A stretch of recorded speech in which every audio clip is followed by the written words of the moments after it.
Monday morning Cornerman. We're going to break down today the main event at UFC Vegas 43 between Miesha Tate and Ketlen Viera. Interesting fight. Why was it an interesting fight? First of all, I got filleted on Twitter. I felt Miesha did enough to win. Twitter and text messages, we'll get into that later. Everyone at WeWantPicks.com had it the other way, and clearly I was wrong, but luckily we're the Monday morning Cornerman, not the Friday night. So let's get back to it. Why did I think Miesha won?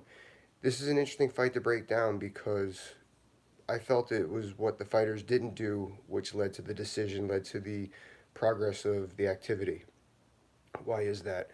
Uh, well, let's start at the beginning. I had Viera winning that first round and then giving it away because she took that poor takedown in the end. It was razor thin, razor close.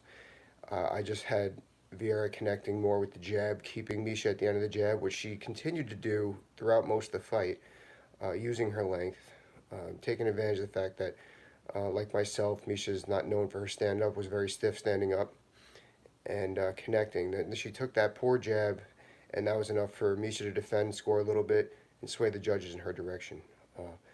But let's go back to what we were talking about what we didn't do. Okay, so let's stick with what Ketlen didn't do. Ketlen, clearly the superior striker, probably superior athlete. She's huge for that weight class. She looks so much bigger than Miesha. Miesha's not a small girl for 135. Kept her at the end of her punches.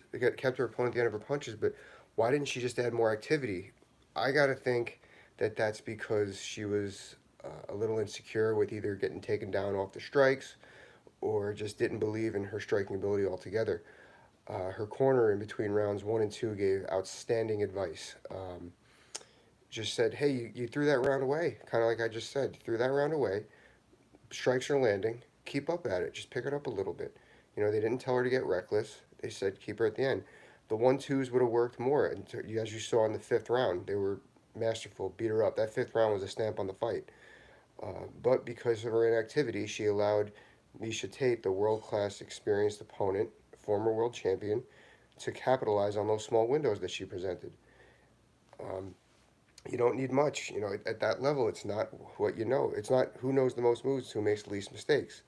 And the mistake was the inactivity. And Miesha did what I call, I was going to say this later, but I call it false aggression. She didn't get busy. She didn't stay busy. She made the judges see that she was looking busy. She started feigning in and out. She didn't start feigning until like the third round, which I was a little.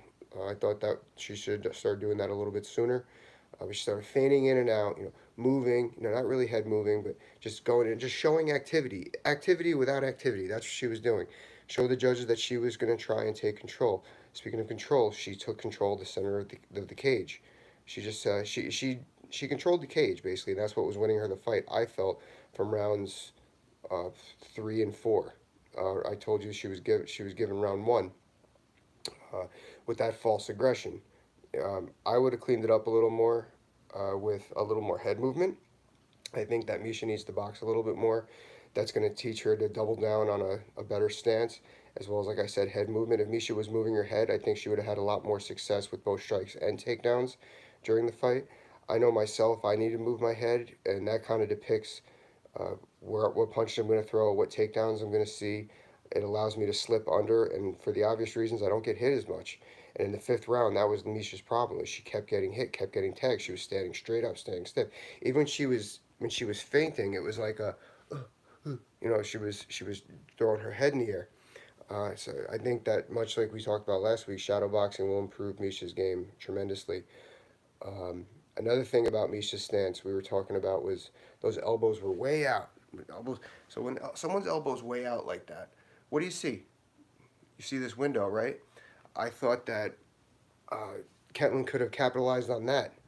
She could have thrown a lot more body kicks. A lot more body kicks. I thought body kicks she should have thrown at least 8 or 10 body kicks in that fight. She might even put Miesha away. That window was there, and she's powerful.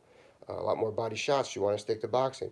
Plus, when you throw body shots, it's secure to take down. It's secure to defend takedowns because you're in that squat position, ready to be shot in on. So I thought that she should have lit up the body a little bit more. But she was.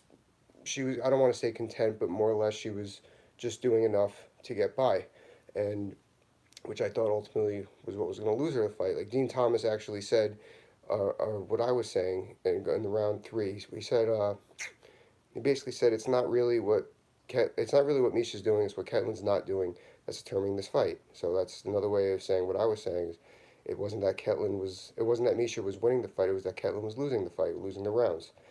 I thought Miesha's adjustments were well. She brought that false aggression, but ultimately the judges decided otherwise. I think going forward, we already talked about what both fighters are going to do, and I don't think that Ketlen loses a fight like that again. I think that she's going to realize and have more confidence going forward, capitalizing on when the opponent puts her in that situation, having confidence in her hands, having confidence in her overall striking, takedown defense.